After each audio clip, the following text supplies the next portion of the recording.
नमस्कार, स्वागत है आपका के न्यूज में। आप देख रहे हैं खबर उत्तराखंड और मैं हूं आपके साथ विशाल पंडित। रुक करते इस वक्त के हेडलाइंस का।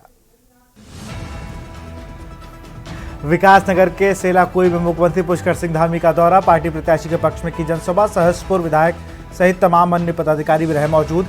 निकाय चुनाव को लेकर जंग तेज, बीजेपी कांग्रेस ने प्रचार अभियान में झोंकी ताकत। मतदान से पहले जनता को अपने पक्ष में करने में जुटे प्रत्याशी। 38वें राष्ट्रीय खेलों के लिए मात्र 16 दिन का समय बाकी। अभी तक खेल विभाग 10,000 खिलाड़ियों की मैपिंग, 1200 से ज्यादा खिलाड़ी द्वारा रजिस्ट्रेशन। देहरादून में एसएसपी देहरादून ने की प्रेस वार्ता। 2 बच्चों के गायब होने के मामले में टीम गठित, सीसीटीवी में दिखा संदिग्ध। 4 लोगों को किया गया अरेस्ट। रामनगर में नशे के अवैध कारोबार के खिलाफ एक्शन जारी, भारी मात्रा में जहां एक और अवैध कच्ची शराब बरामद। 2025 देवभूमि नशा मुक्ति अभियान तेज। नैनीताल में बर्फबारी के बाद मौसम खुशवार, धूप खिलते ही आसपास के क्षेत्रों में बड़ी संख्या में पर्यटक बर्फ देखने पहुंचे। आप देख रहे हैं के न्यूज, खबरों का सारथी। रुक करते खबरों का। देहरादून से खबर है। एसपी देहरादून ने की प्रेस वार्ता। कैंट क्षेत्र मामले को किया गया ब्रीफ। 2 बच्चों के गायब होने का मामला, मुकदमे के बाद जांच की गई। कैंट क्षेत्र मामले को किया गया ब्रीफ।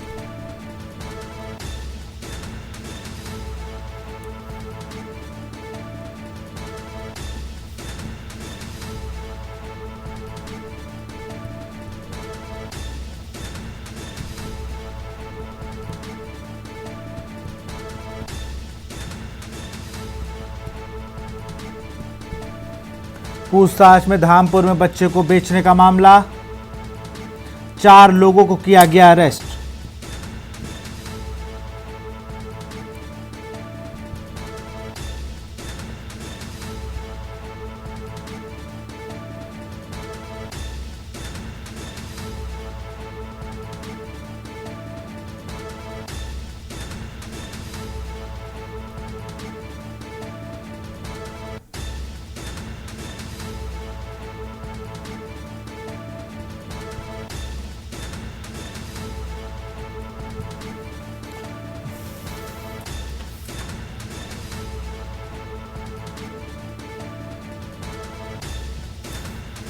पूछताछ में धामपुर में बच्चे को बेचने का मामला, 4 लोगों को पुलिस से किया अरेस्ट। 2 वर्ष के बच्चे को सकुशल किया बरामद। फरार चल रहा मुख्य अभियुक्त राकेश।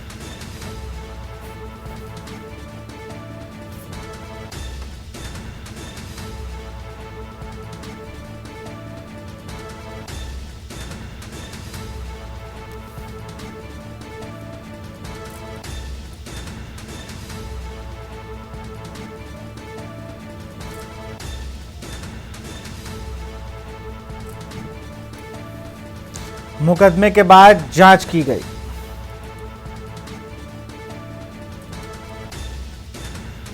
सीसीटीवी से संदिग्ध की पकड़ने के लिए टीम गठित की गई थी। पूछताछ में धामपुर में बच्चे को बेचने का मामला।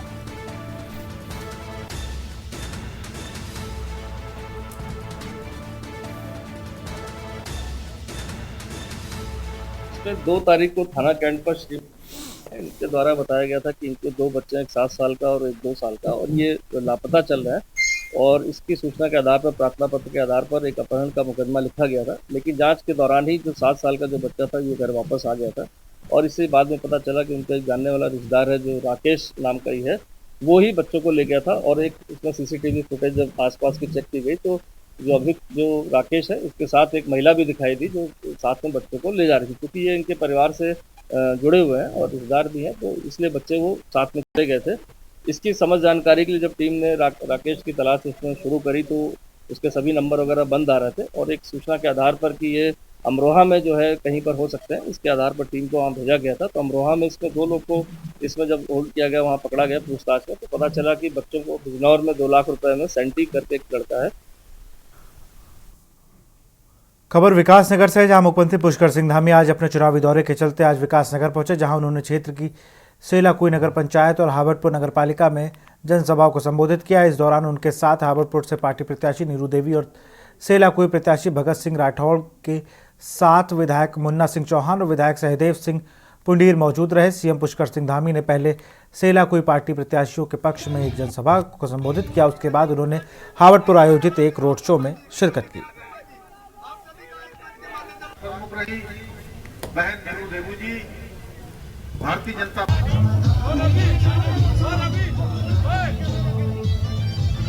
जिनके नाम इस नगर पालिका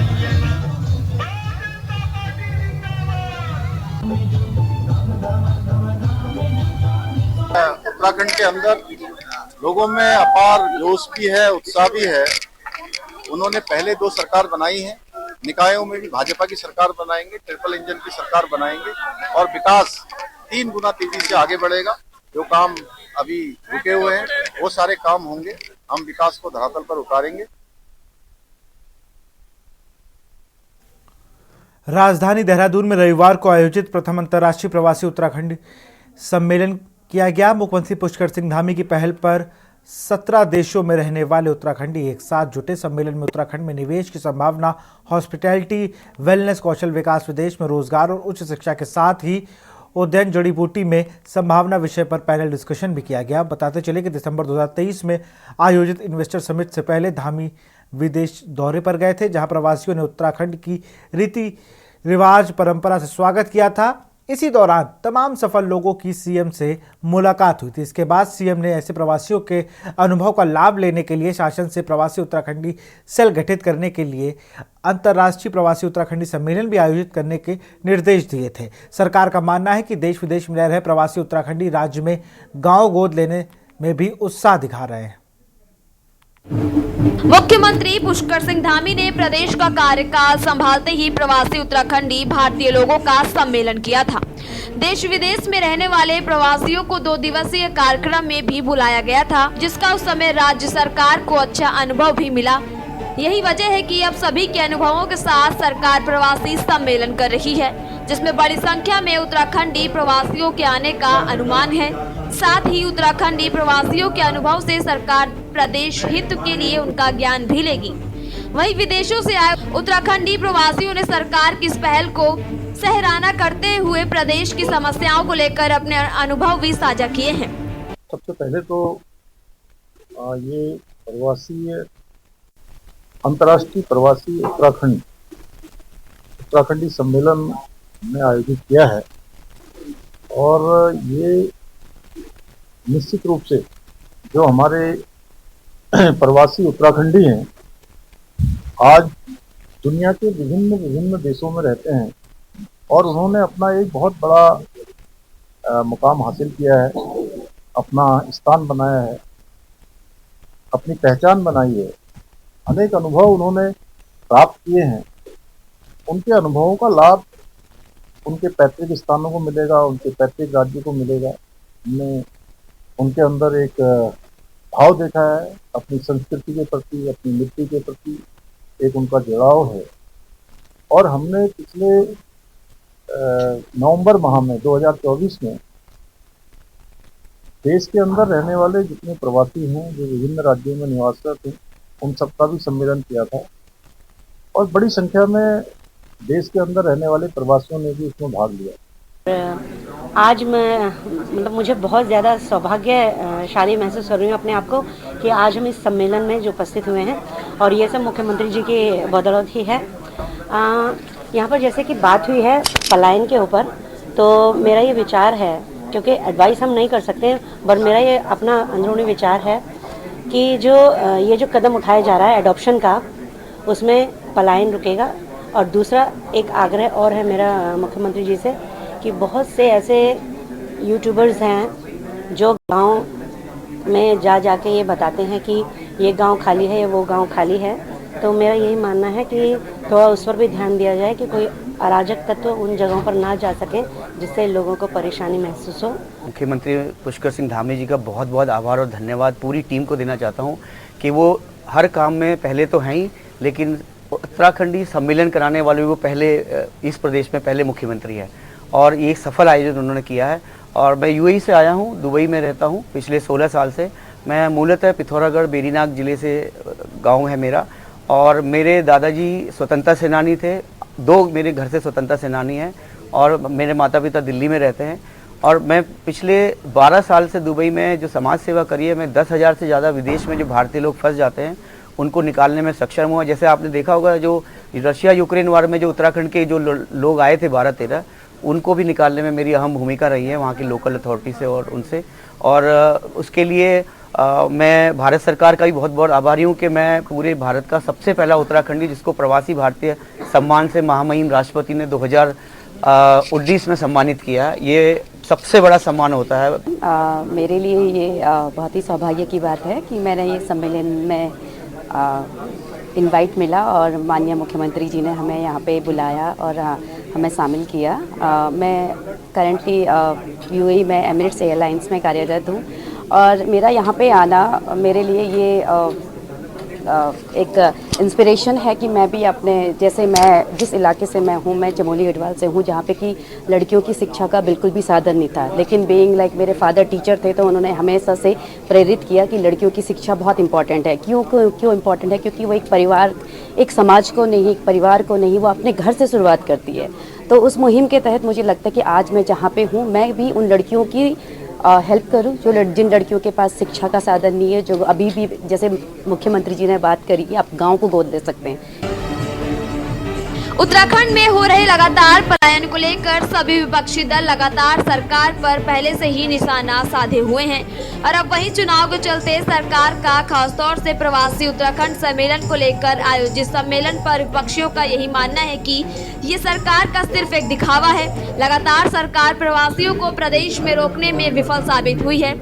अगर सरकार कुछ करना भी चाहती है तो पहले प्रदेश में बेहतर शिक्षा, चिकित्सा, रोजगार जैसी सुविधाओं को जनता के लिए सही करे, जिनको लेकर अभी तक सरकार ने कोई काम नहीं किया। और यही वजह है कि तमाम उत्तराखंड प्रवासी अपने ही प्रदेश में आने से कतरा रहे हैं, लेकिन जो प्रदेश में आना भी चाह रहे हैं उनको सरकार प्रदेश में रोकने में विफल साबित हुई है। इसके बाद सरकार कोई भी सम्मेलन कर ले कोई फायदा नहीं। देखिए, आप ये मत कहिए कि भारतीय जनता पार्टी कर रही है। भारतीय जनता पार्टी और सरकार दोनों मिलकर के जो है इसका आयोजन करने का काम कर रहे हैं। ठीक है, अच्छी बात होनी चाहिए, अच्छी शुरुआत होनी चाहिए। हम तो अप्रवासी जो लोग हैं उनसे भी ये निवेदन करना चाहते हैं कि वो भी जो है कुछ समय इस पर्वतीय क्षेत्र में प्रवास करने का काम करें। जो पलायन हो रहा है इस पलायन को रोकने में जब वो प्रवास करेंगे पर्वतीय क्षेत्रों में तभी तो रुकेगा। हम देहरादून में, दिल्ली में, बॉम्बे में जो है इसका आयोजन करेंगे, सब लोग भाषण दे के चले जाएंगे, फिर ढाक के 3 पार। तो इस दिशा में सकारात्मक कदम उठने चाहिए। बिल्कुल, प्रवासी सम्मेलन भी कर लेंगे, ये लोग बुला भी देंगे। कई बार पहले भी लोगों ने प्रयास करा है कि प्रवासी सम्मेलन, जब आप पहाड़ों में भाई साहब आप बच्चों को, बुजुर्गों, बच्चों को अच्छी शिक्षा नहीं दे पाएंगे। 21वीं सदी की शिक्षा जो आज अंग्रेजी मीडियम के विद्यालय में मिल रही है, अच्छा स्वास्थ्य नहीं दे पाएंगे। एक एक्सरे कराने के लिए, कुछ टेस्ट कराने के लिए मुझे देहरादून तक भागना पड़ता है, हल्द्वानी तक भागना पड़ता है, बड़े शहरों की तरफ रुख करना पड़ता है। आप वहाँ पे रोज़गार नहीं देंगे, आप वहाँ पे जो है पर्यटन को उनके रोज़गार परक नहीं बनाएंगे, तो कैसे पलायन कैसे वापस हो जाएगा? ये खाली एक आडंबर है, दिखाने का है इनका आडंबर, दिखाने की देखो जी हम ये प्रयास कर रहे हैं। और गांव प्रतिदिन बंजर होते जा रहे हैं, स्कूलें खाली हो रही हैं, गांव बंजर हो रहे हैं। खबर रुड़की से है, जहां कांग्रेस महानगर अध्यक्ष व निकाय चुनाव प्रभारी एडवोकेट राजेंद्र चौधरी ने पत्रकार वार्ता का आयोजन किया। पत्रकारों को संबोधित करते हुए उन्होंने कहा कि पार्टी हाईकमान ने रुड़की में पूजा गुप्ता के रूप में एक होनहार और कर्मठ प्रत्याशी को उतारा है। इस बार रुड़की शहर की जनता इतिहास बदलने जा रही है और पूजा गुप्ता भारी मतों से विजयी होंगी। साथ ही रुड़की में निर्दलीय के मृतक को भी तोड़ेंगी।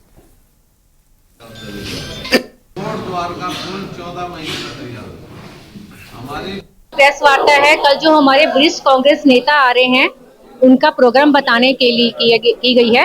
और सेकंड देखिए, मैं देख रही हूँ बहुत ज्यादा समस्याएं रुड़की में, अगर गिनने बैठ जाए शायद गिनती भी भूल जाएं। मैं जहाँ भी जा रही हूँ जल भराव, लाइटें नहीं है, मतलब कहते हैं कि मूलभूत सुविधाएं भी नहीं उपलब्ध हैं जो होनी चाहिए। आज जैसे मैं निशु अपार्टमेंट गई तो लोगों को कितनी इनसिक्योरिटी है, उनको ये कि हमारे घर होने के बावजूद भी हम घर के मालिक नहीं है। आज पत्रकार वार्ता इसलिए की गई कि रात कल बारिश हुई जरा सी, उसमें रुड़की में जो है सारे में जल भराव हो गया। रुड़की की जो टूटी हुई सड़कें हैं उनमें और ज़्यादा गड्ढे गहरे हो गए, लोगों के चोट लग गई।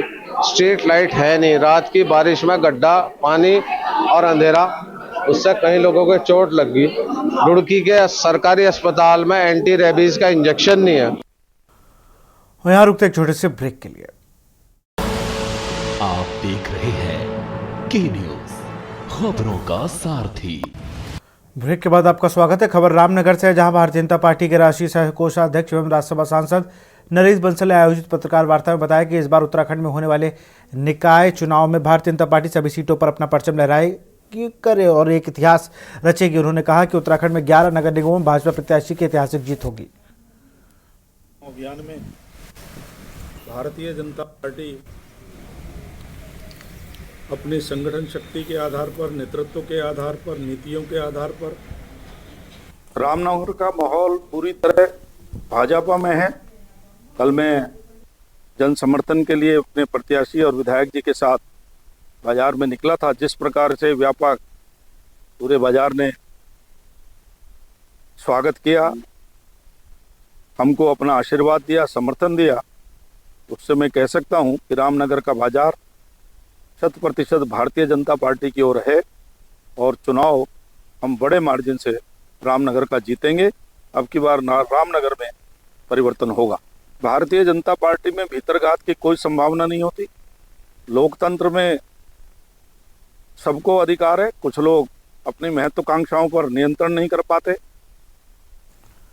खबर लक्सर से, जहां लक्सर नगर पालिका सीट से अध्यक्ष पद के भाजपा प्रत्याशी देवेंद्र चौधरी के समर्थन में गुर्जर समुदाय की पंचायत बुलाई गई। इस बार भाजपा के पूर्व विधायक के लिए लक्सर अध्यक्ष पद पर जीत दिलाना मान प्रतिष्ठा बन गई है, क्योंकि बसपा ने भी गुर्जर बिरादरी से ही प्रत्याशी चुनाव में उतारा है।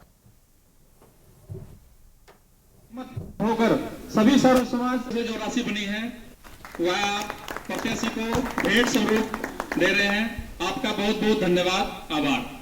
भारत माता की, भारतीय जनता पार्टी जिंदाबाद। मत के रूप में दें और सभी चाहता हूँ कि आप लोगों के सामने ही अभी पार्टी का जो एक गांधी जी ने चेहरा दिया है, ये देवेंद्र अपने आप में एक साफ छवि का लड़का है और अपने आप में खानदानी आदमी है और परिवार भी अपने आप में कहीं आज तो कोई ऐसा आरोप नहीं, कोई भ्रष्टाचारी का कोई आरोप लगा हो। अभी गन्ना समिति के डायरेक्टर पद पर भी आसीन है और मेरे ख्याल से मैं मानता हूँ कि ऐसे प्रत्याशी को अगर जिताओगे तो शहर का चहुमुखी विकास होगा और भारतीय जनता पार्टी का प्रत्याशी के रूप में अगर जीत कर जाएंगे तो सेंटर में और प्रदेश में जो सरकार है उनका लाभ नगर में मिलने वाला। देखो, खुशी की बात है कि यहाँ खाली गुज्जर समाज नहीं, सर्व समाज के लोग थे और गुज्जर समाज तो चूंकि ये इतना अच्छे परिवार से है, वास्तव से जीवन में अच्छा रहा है, साधारण तरीके से सब लोगों से मिलना जुलना अच्छा रहा है। हमारी राष्ट्रवादी पार्टी है भारतीय जनता पार्टी, उसने अपना प्रत्याशी देवेंद्र भाई को बनाया है। कमल का फूल सबके हृदय में है। माननीय नरेंद्र मोदी जी, पुष्कर सिंह धामी जी सबके नेता हैं, सबके दिलों में है। उनकी कार्यशैली से सब लोग प्रभावित है, सर्व समाज। मेरे दोनों बड़े भाई चौधरी राजेंद्र सिंह जी जो हरिद्वार जिले के गुज्जर समाज के नेता हैं और चौधरी रविंदर पनियालिया जी जो हरिद्वार जिले के गुज्जर समाज के नेता हैं और अन्य भी सब यहाँ आए हैं। खबर देहरादून से है। बद्री केदार विकास समिति का वार्षिक सम्मेलन बड़ी ही धूमधाम से मनाया गया। कार्यक्रम में रंगारंग कार्यक्रम की धूम रही। देहरादून के सामुदायिक भवन डिफेंस कॉलोनी में आयोजित कार्यक्रम में लोक गायिका हेमा नेकी करासी के ने गीतों में समा बांधा। वहीं कार्यक्रम का शुभारंभ मुख्यमंत्री डॉक्टर DR पुरोहित, समाज सेवी प्रमोद कोठियाल ने किया।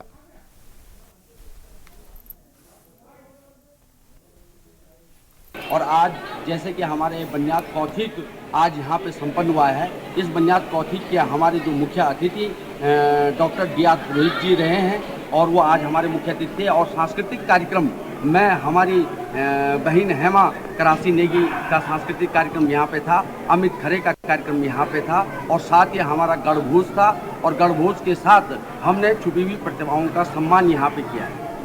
आज बद्री केदार विकास समिति का वार्षिक बनियाद था और इस बनियाद कार्यक्रम में हमारी जो लोक संस्कृति होती है, हमारी जो लोक परंपरा होती है, हमारे धरोहर के जो गीत होते हैं, हमारे धरोहर में जो लोक कथाएं होते हैं, जो दंत कथाएं होती हैं, उनके अनुसार हमारे यहाँ पे जो पौराणिक समय से चले आया है कि किसी भी देवी देवता को हम अगर त्योहार ले जाते हैं तो त्योहार ले जाने के बाद एक बुनियादी प्रक्रिया है हमारे यहाँ पे कि लास्ट दिन देवी को 9 दिन तक एक जो बड़ा तोली का खेत है। खबर हल्द्वानी से है, जहां नगर निगम की मेयर सीट से कांग्रेस के मेयर प्रत्याशी ललित जोशी ने आज चौफुला चौराहे से उच्च पुल चौराहे तक जनसंपर्क अभियान चलाया। इस दौरान उन्होंने डोर टू डोर के आकर लोगों से संपर्क किया।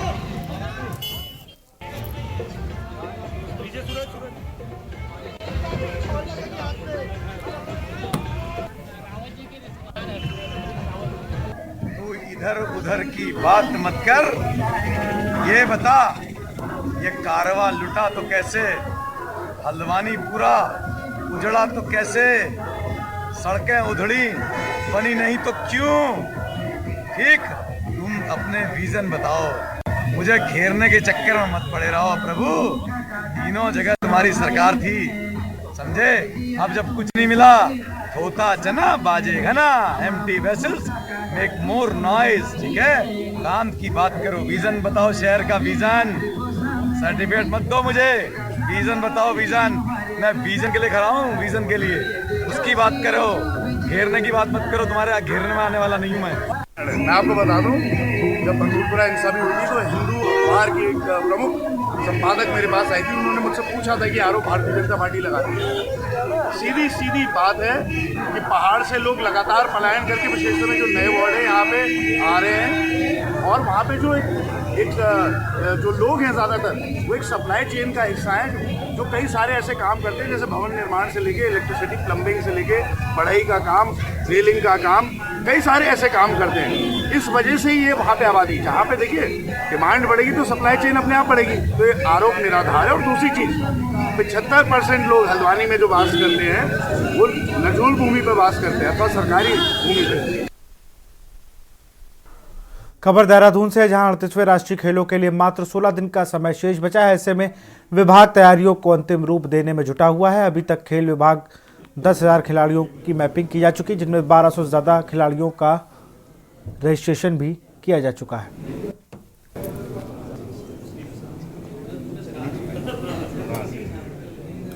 नेशनल गेम के 16वें दिन पे बैठे हैं और हमारी तैयारी पूरी हो चुकी है। लगभग 10,000 से ऊपर प्लेयर्स को मैपिंग कर लिया गया है जो आएंगे यहाँ पे। उनके रजिस्ट्रेशन का काम भी शुरू हो गया और लगभग 1200 लोगों ने रजिस्टर भी कर लिया अपने आप को। लगातार हमारी कंट्रोल रूम बैठ के उनको फ़ोन कर रही है ताकि उनकी व्यवस्थाएं, सुविधाएं, रहने खाने आने जाने सबकी व्यवस्था हो पाए। तो ये हमारी तैयारी पूरी हो चुकी है। अवस्थापना की सुविधाओं में लास्ट मोमेंट की डीप क्लीनिंग का काम चल रहा है। कैंप्स हमारे लग चुके हैं उत्तराखंड के। तो इस तरह से देखा है तो हम पूरे तरह से तैयार हैं अपने तमाम देशवासियों के लिए जो खिलाड़ी है यहाँ आए, इस स्थान का लुत्फ उठाए। खबर देहरादून से है, जहां नगर निगम लगातार शहर में हाउस टैक्स को लेकर अभियान चला रहा है। टैक्स अधिकारी पूनम रावत ने बताया कि नगर निगम ने अप्रैल 2024 से अभी तक 32 करोड़ रुपए हाउस टैक्स वसूल लिया गया है।